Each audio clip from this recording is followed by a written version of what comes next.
Alright, this is my audience, and I'll be getting started on my speech. Did you know that more than 42 million women worldwide get abortions? Well, about 20 million of those abortions are unsafe or illegal. Out of those 20 million, 68,000 of those women die because of the unsafe abortions. Today I'll be talking about abortions and why banning it can ultimately cause more damage than good. I'm credible on this topic because I've done my research through articles and statistics.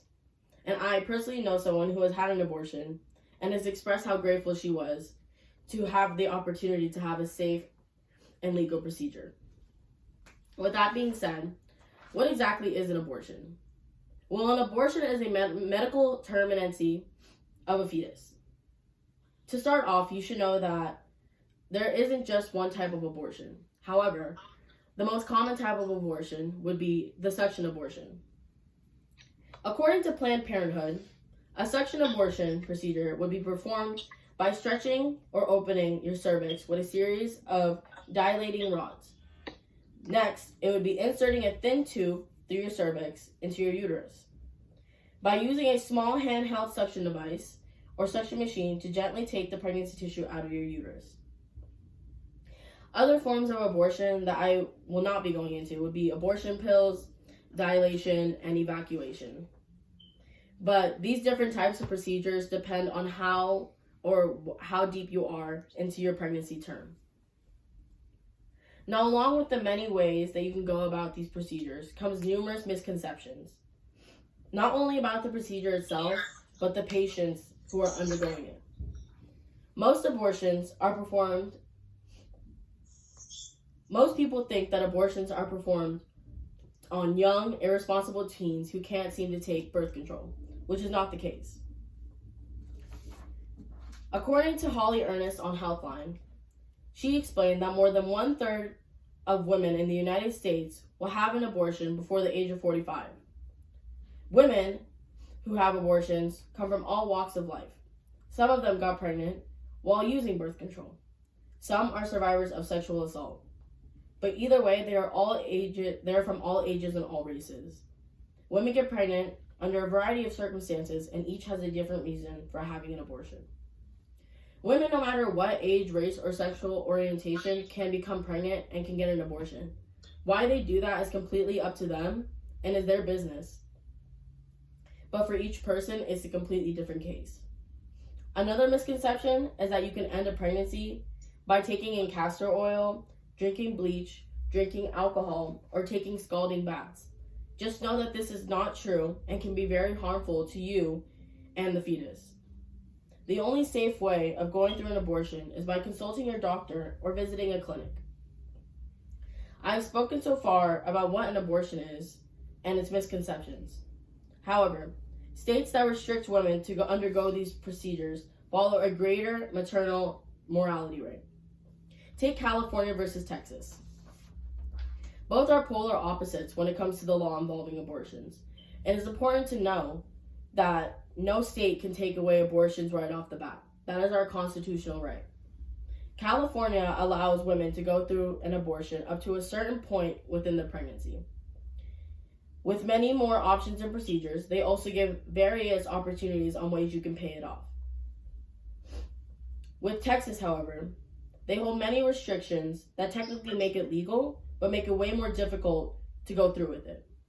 These restrictions can make abortions way more expensive, and with the time within your pregnancy that you can get an abortion is very limited. When you restrict the ways and the time to get an abortion, women will find illegal ways of doing so, maybe even extreme ways. Some ways that women try to get rid of a fetus include drinking bleach, placing a foreign object up their vaginal area, like a twig or a hair, or even harming their vagina. These procedures harm the woman carrying the fetus, but these pregnant women are being pushed to extreme procedures because there are no resources to help them. Both states have different ways of approaching abortion laws, and thus have different results in terms of maternal mortality. mortality. But what about countries who ban abortion altogether? If we are looking at places who ban abortion altogether, life is drastically different. 5% of women live in countries that prohibit abortion altogether under any circumstance, whether that be for medical reasons or for sexual assault reasons, it doesn't matter. And according to the Center for Reproductive Rights, Margaret Ruth wrote, "In Honduras, I met a young woman facing jail time after a miscarriage. Unaware that she was even pregnant, she went to the hospital with intense pain. Doctors suspected that she had attempted an abortion and called the police. She was taken from the hospital in handcuffs and remains under court supervision pending a trial date. This is what banning abortion could look like in 2020.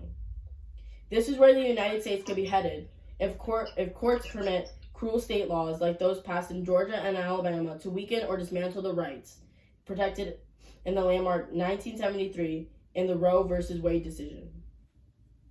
Situations like this can make women fear going to the doctor for pain, who are scared to look for help because they don't want to serve jail time.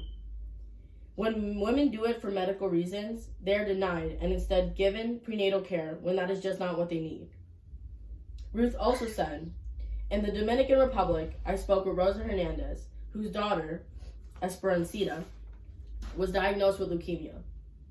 Doctors initially denied her chemotherapy because she was pregnant, and then they refused to end the pregnancy because doing so would have been against the law. She died in 2012 at the age 16. This young woman had the opportunity to live, but was denied it because she was pregnant without even knowing it. Is this something that we as Americans want to see in the United States? There are many negative consequences to banning abortions or limiting laws. We as voters have the power to prevent these women from going to extreme lengths to terminate their fetus. All in all, abortion is something that shouldn't be limited or taken away. Because either way, women are going to find a way to have an abortion. It's just about whether or not we as Americans will give them the resources to have a safe procedure.